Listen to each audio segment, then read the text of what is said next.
Assalamu alaikum students. Welcome to you in GSS Edupillar channel. आज मैं start कर रहा हूँ multiple choice question introduction to accounting CA students के लिए। इसमें हर चैप्टर पे एमसीक्यूज तैयार किए गए हैं और इसमें आपको प्रैक्टिस करवाई जाएगी और आप देखेंगे कि पहले एमसीक्यूज हम डिस्कस करेंगे और उसका सॉल्यूशन बताएंगे। कुछ टेक्निक भी हम डिस्कस करेंगे इसमें कि किस तरह एग्जामिनेशन के अंदर आप इन मार्क्स को गेन कर सकते हैं। अप्रोक्सीमेटली 7 to 8 मार्क्स का एमसीक्यूज का क्वेश्चन आता है विच इज वेरी इंपॉर्टेंट और it plays a vital role in passing the paper. तो let's start without wasting our time. Question number 1,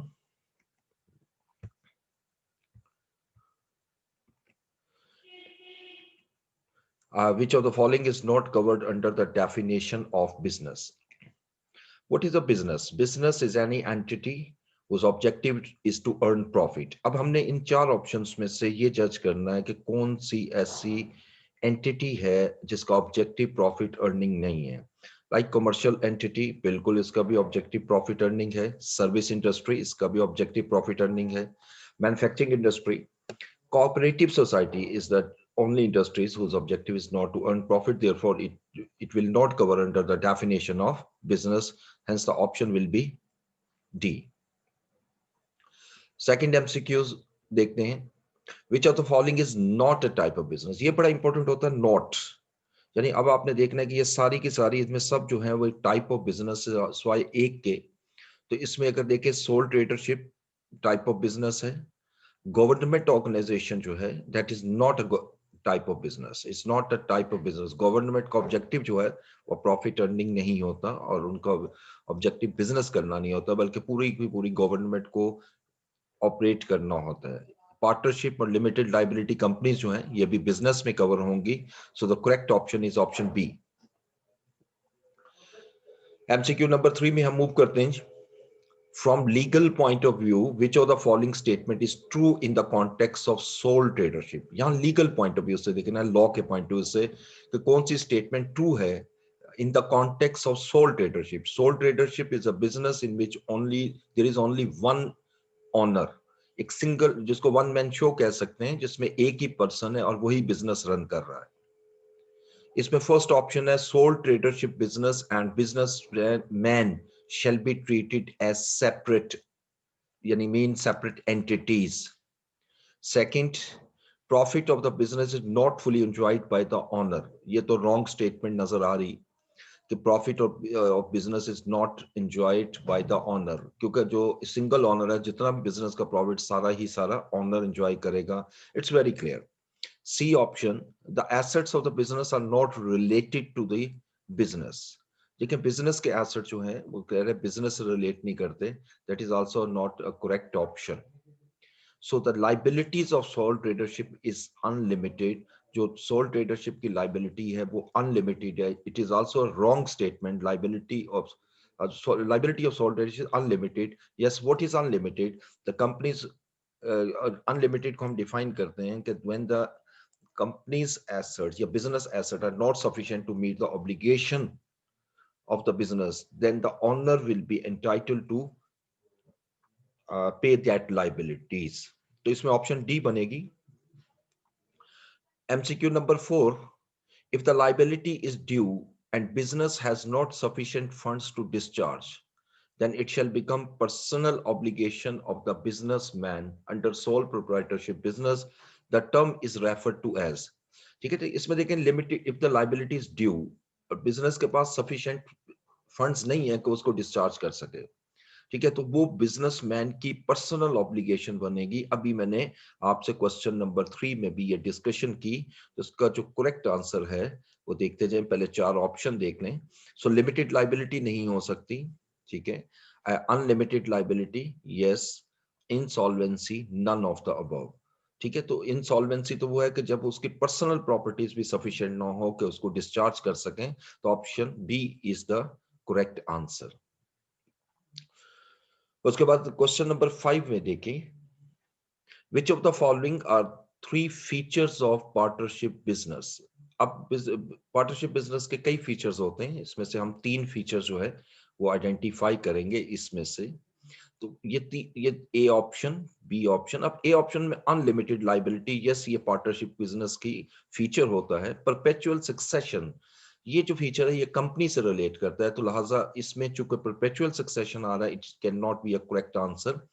limited liability, B में अगर देखें तो लिमिटेड लाइबिलिटी पार्टनरशिप बिजनेस में नहीं होती unless it is a limited partnership, ये भी आंसर नहीं हो सकता। C unlimited liability, yes it is correct. No perpetual succession, ये भी बिल्कुल करेक्ट है। Not separate legal entity from owner, और ये ओनर से सेपरेट नहीं होगी, this is also correct.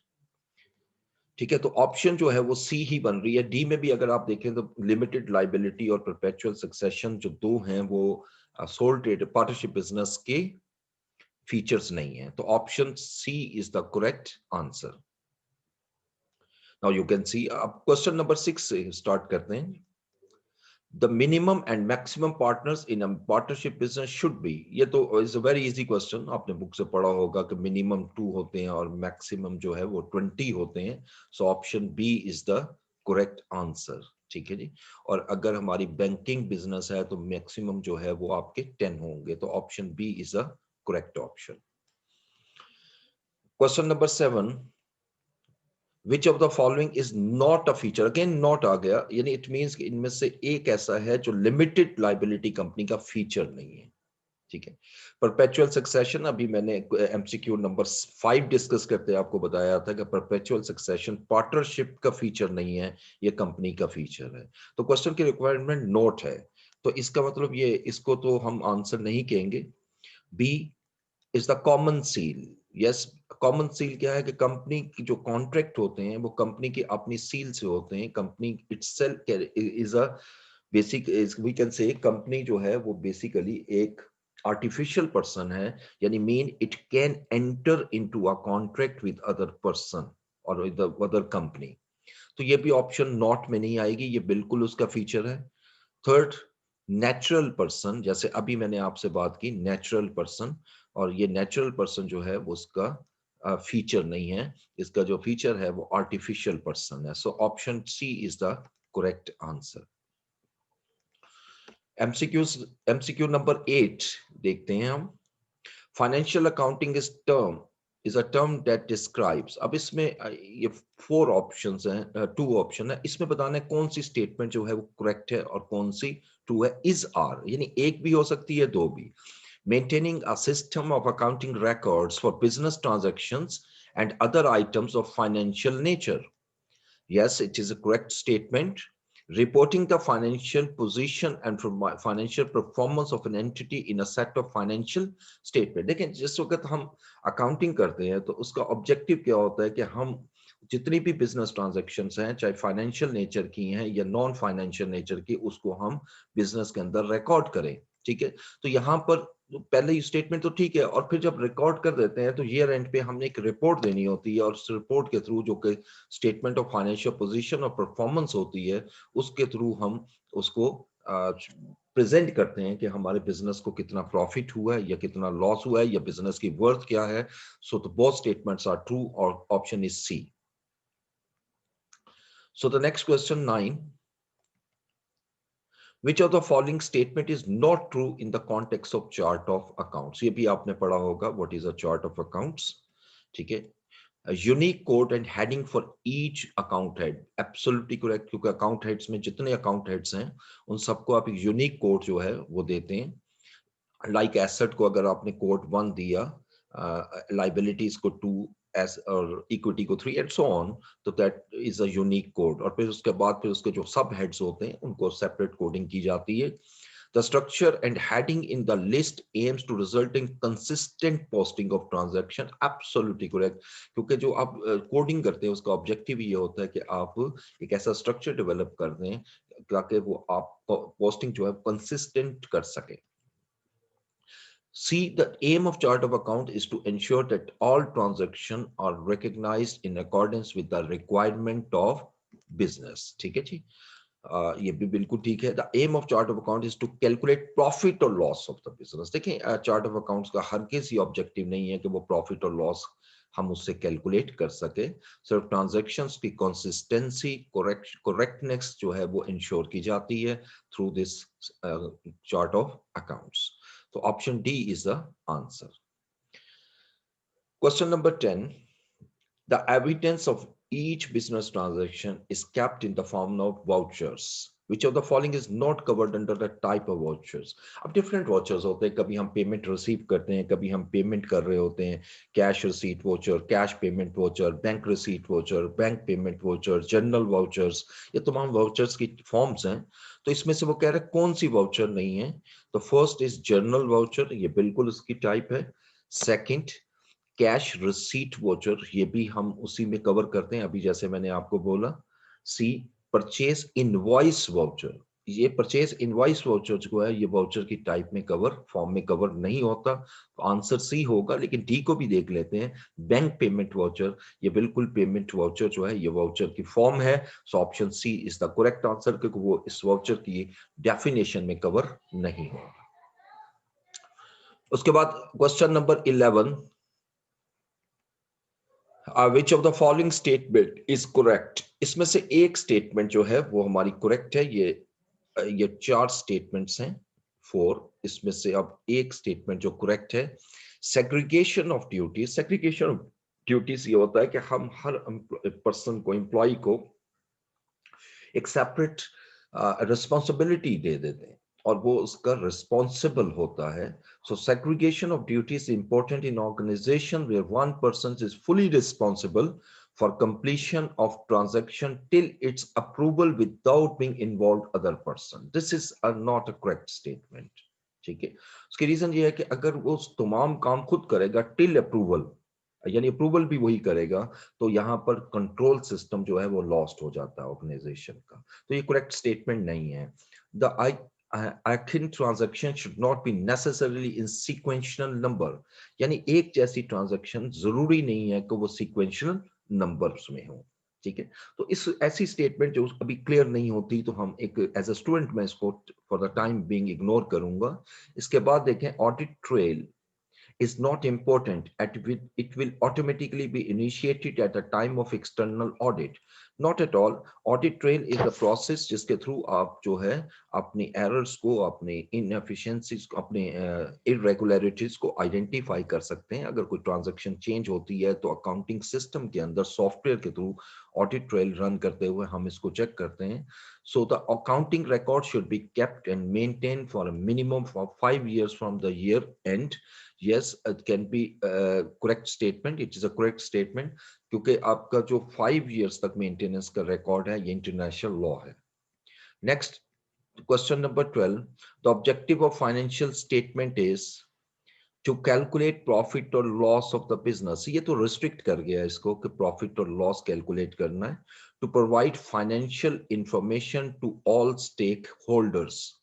To provide financial information to all stakeholders. Financial information provide करना, to ensure that tax has been paid correctly to the government agencies and to measure the financial health of the business. अब इसमें A और D को मैं पहले अगर discuss करूं, ए जो है वो सिर्फ और सिर्फ प्रॉफिट और लॉस को डेजिग्नेट कर रही है जो कि एक फाइनेंशियल स्टेटमेंट है, और डी जो है अगेन फाइनेंशियल हेल्थ बता रही है, ये भी एक फाइनेंशियल स्टेटमेंट को रिप्रेजेंट कर रही है। जबकि क्वेश्चन हमारा फाइनेंशियल स्टेटमेंट से है। सो जो सी ऑप्शन है, tax has been correctly paid to government agencies, it is not a objective of financial statement. So option B is the correct option, to provide financial information to all stakeholders. Next question, 13.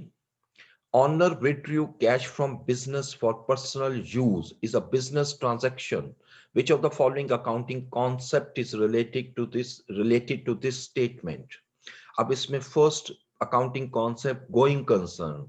Going concern का meaning क्या होता है कि the business shall continue its operations for foreseeable future. तो इसका कोई भी link नहीं बन रहा ऊपर स्टेटमेंट से। Option B separate entity concept, यानी business and businessman shall be treated as a separate entity so far as the business transaction is concern. So this is the correct answer.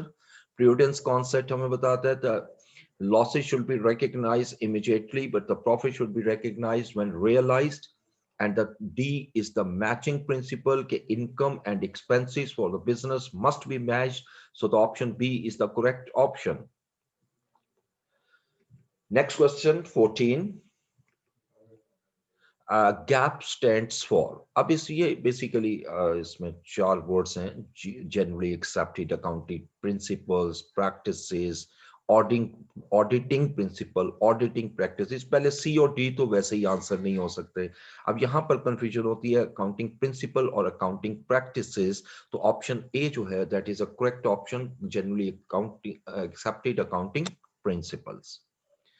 Question number 15. The accounting profession has developed a large number of regulations and codes of practices that should be used in preparation of financial statements. These are termed as accounting standards which are issued by. ये जितने भी आप accounting का भी आपने start किया, आगे जाएंगे तो ये आप सारे accounting standards ही पढ़ेंगे जो rules और regulation बताते हैं। तो इनमें से वो पूछ रहे कि कौन सा जो इनमें से अथॉरिटी जो है वो इसको इशू करती है।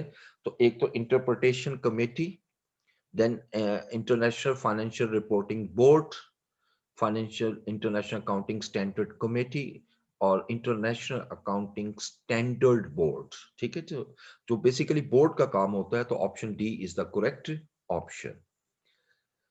Question 16 में देखते हैं transactions might occur in business occasionally and not occurred in regular interval is that, यानी कुछ ट्रांजैक्शन ऐसे होती हैं बिजनेस के अंदर जो डेली बेसिस पर होती हैं या डेली नहीं है तो फ्रीक्वेंटली होती हैं, उनको हम ऑन गोइंग ट्रांजैक्शंस कहते हैं। और वो ट्रांजैक्शंस जो बिजनेस में बहुत फ्रीक्वेंटली नहीं होती, उसको वो पूछ रहे हैं कि उसकी टर्म क्या है।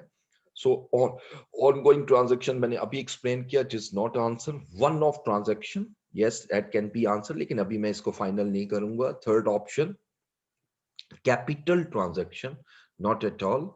Then D is the revenue transaction, not at all. Option B is the correct option. Question number 17. Which of the following transaction is not a capital transaction? ठीक है, इसमें आपने बताना है कौन सी कैपिटल नेचर ऑफ ट्रांजैक्शन नहीं है। Purchase of property, plant and equipment, this is a capital nature of transaction. उसने नॉट पूछा है improvement in property, plant and equipment which enhances the profit earning capacity of asset. ये IAS 16 जब आपने पढ़ा हुआ है इसमें, तो जब IAS 16 जिन्होंने नहीं पढ़ा मुझे पढ़ेंगे तो आइडिया होगा कि ये भी आपका enhancement पे आता है और ये भी कैपिटल ट्रांजैक्शन कंसीडर होगी। Additions to property, plant and equipment, ये भी हमारी कैपिटल ट्रांजैक्शन कंसीडर होगी।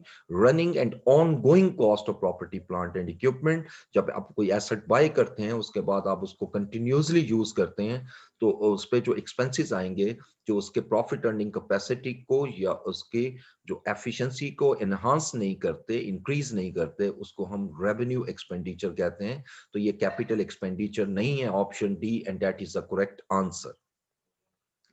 क्वेश्चन नंबर 18 देखते हैं। The following statements are related to capital and revenue expenditure. Which of the following statements are correct? Repair of vehicle engine shall be treated as capital expenditure. It's a wrong statement. Repair जो है वो आपका revenue expenditure treat होता है। Replacement of vehicle engine shall be treated as revenue expenditure. Again, it is a wrong statement क्योंकि replacement of vehicle engine जो है वो कैपिटल नेचर ऑफ एक्सपेंडिचर है, क्योंकि ये गाड़ी की व्हीकल की जो प्रॉफिट अर्निंग कैपेसिटी है उसको एनहांस करता है। तो अब इसमें देखें तो ऑब्वियसली दोनों स्टेटमेंट्स जो है करेक्ट नहीं है, तो इसका जो आंसर बनेगा दैट इज स्टेटमेंट 1 भी करेक्ट नहीं है, 2 भी नहीं है, सी बोथ भी नहीं है, none of the above statements is correct, so option D is the answer. So the question number 19, which of the following transactions shall be treated as capital receipt? Yani receipt from the sale of a fixed asset, revenue from sale of goods, ये revenue receipt है। Obtaining long-term bank loan, ठीक है, ये loan long-term loan, ये capital receipt है, ये answer है। लेकिन आगे भी देख लेते हैं, interest receive from saving account, ये रेवेन्यू है, ये ऑनगोइंग ट्रांजैक्शन है। और rent receipt from letting property, ये भी हमारी रेवेन्यू रिसीट है। So option B is the correct option. Question number 20, which of the following statements is true? The directors of the company are liable for the losses of the company. ठीक है, company के जो director है, they are not liable for the losses of the business is not a true statement. The liability of partners is limited to the extent of investment made by them. Not at all. ये उसी सूरत में possible है अगर partnership जो है वो limited partnership होगी. So the directors are known as stewards at the run of the company on behalf of shareholders. Stewards कहते भी उसी को हैं जो on behalf of other work करता है. That is a correct statement and this should be the answer. But fourth भी देखते हैं, there should be a minimum 2 but maximum 50 shareholders in public limited company. Always remember there is no limit for the maximum number of shareholders in public limited company. Option C is the correct option. So the last 5 question हमारे रह गए, इसमें total 25 question हैं.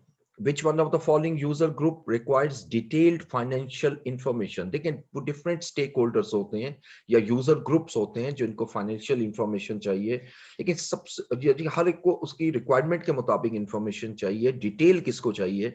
That is management, government agencies, customers and the lenders. इनमें सबसे ज्यादा detail information जो चाहिए वो मैनेजमेंट को चाहिए, क्योंकि मैनेजमेंट ने पूरा बिजनेस ऑपरेट करना है. लिहाजा option A is the correct option. Question number 22, the main purpose of financial accounting is to record each transaction and keep accounting records, provide management with detailed analysis of financial information, enable preparation of financial statements that provide information to stakeholders. So the calculate profit or loss of the business, जैसे पहले भी मैंने discuss किया था कि C जो D है वो restrict कर रहा है. So A is a part, is also a purpose, but main objective is to provide financial information to the stakeholder or the user group. Option C is the correct option. Question number 23, which of the following statement is not true in relation to partnership? Partnership is not a separate legal entity. ठीक है, partnership is not a separate legal entity. देखो partnership भी separate legal entity नहीं होती. That is true statement. उसने not true मांगा है. Partnership is jointly owned and managed by partners. को जितने भी पार्टनर है वो jointly owned भी होते हैं. ठीक है, तो it is a correct option. Capital of partnership business can be raised by issuing of shares. लेकिन shares जो है वो partnership में नहीं होते, companies में होते हैं. It's not correct. And it is not compulsory for all partners to take an active part in business affairs. This is also a true statement. So the option C is only option which is not true. क्योंकि question जो है वो not true. So 24th question, which of the following statements are correct in relation to limited liability company? Company has distinct legal entity apart from its owner. Absolutely, company की अपनी legal entity है, owner से separate consider होती है. It is a correct statement. Company has its own common seal. ये भी हमने features में भी पढ़ा था, ये भी true statement है. So the company is considered as natural person. Not at all. Company is considered as artificial person. So option 1 and 2 is correct. So देखते हैं इसमें कौन सी option बनेगी. Option A is the answer. 1 and 2.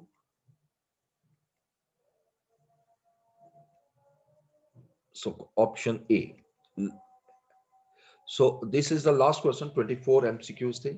After 2 or 3 days आपको next chapter में discuss करूंगा. हर दूसरे 2-3 के बाद 2-3 दिन के बाद आपको next chapter मिलेगा. अगर इनमें से कोई MCQ में question हो तो आप बिल्कुल पूछ सकते हैं. ठीक है जी. Thank you so much. Allah Hafiz.